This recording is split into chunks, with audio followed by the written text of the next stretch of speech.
Hello, I'm Margaret, and this is Mag Sing Along.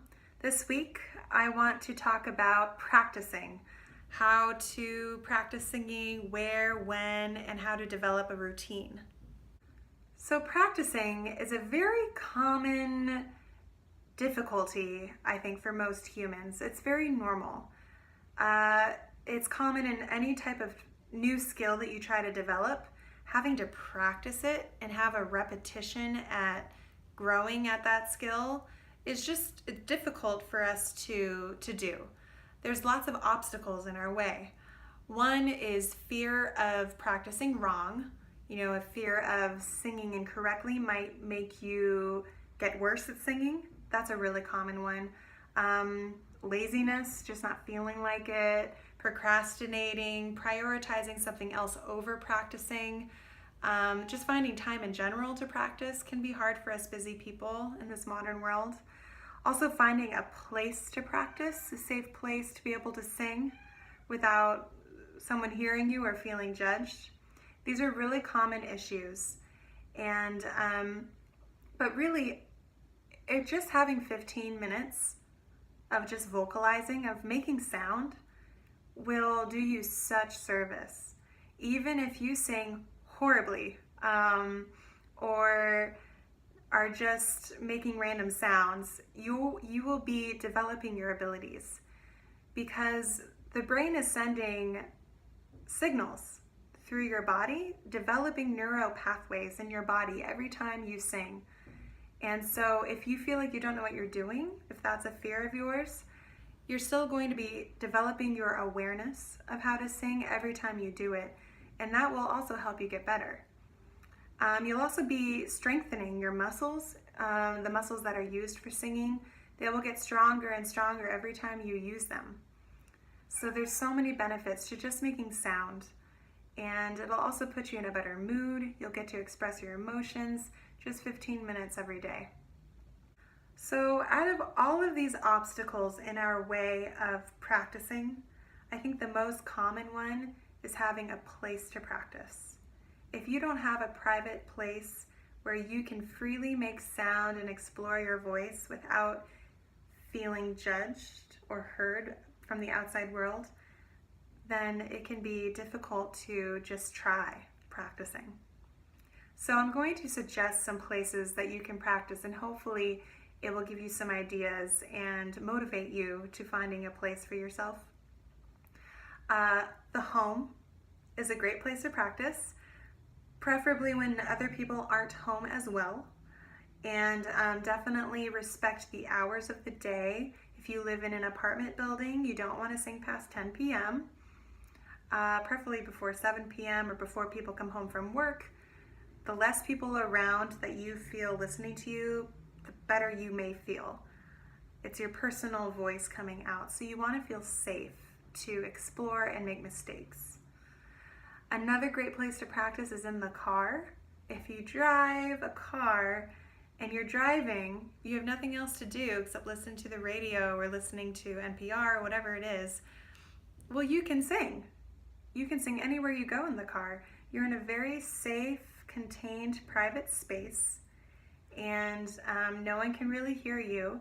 Even if you feel vulnerable about looking like you're singing in the car, I think you'll be safe. I don't think people will hear you. So that's a really great place to practice. If you have a music school where you live, a community school, they have practice rooms that you can sometimes rent out for a very affordable price. Look into that. See if you can find a practice room at a school.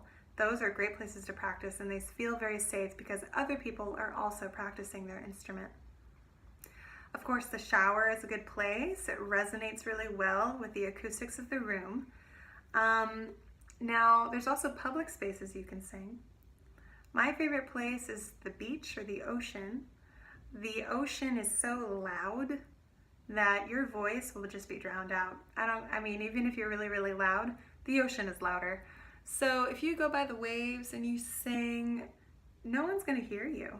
And you can sing as loud as you like and practice just outside under the sun. If you are not lucky to be by a beach, you can always go to nature. Go outside into the trees. your voice will probably be louder out there, but there's less people around usually.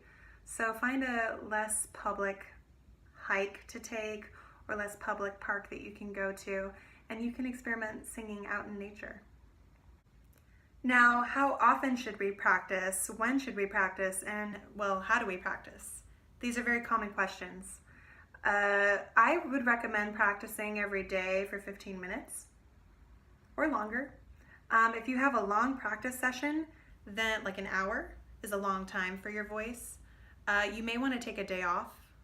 Depending on where you are in your skill level, you're using your body very athletically, and the muscle tissue might break down, and you might need to take a day or two off from reusing those muscles.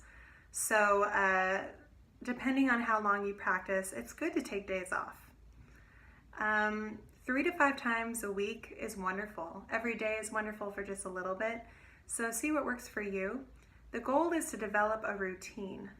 So if every Tuesday morning you have it in your calendar to practice for 30 minutes, you will be more likely to continue that routine after just 2 weeks of doing it. If you have it for 15 minutes every day at 3 o'clock, you will probably develop that as a routine, as a habit. So see how you can find a time in your schedule that's the same every week. And that will help you also with developing a repetition for practicing. And how to practice? Well, I think that depends on you and what you're working on in your life. The most important thing I recommend doing, though, is definitely warming up before you sing your favorite songs. So just doing a little bit of humming. Just humming up and down through your range for about a minute will send blood flow into the muscles you use for singing, will get you using your air more efficiently. It'll help your body warm up so that it'll be easier to sing your songs that you like. If you have a voice teacher that you're working with, definitely do those warm-ups that they teach you too. It just depends on what it is you want to accomplish when you practice. If you're just doing it for fun, then do it for fun. Do some hums. I do just recommend doing some hums because it is an athletic activity. You want to make sure your body is ready, and it is easier to sing songs after warming up. And that's practicing in a nutshell. Good luck out there. I'm Margaret, and this is Mag Sing Along. You can join me every week for more tips on singing.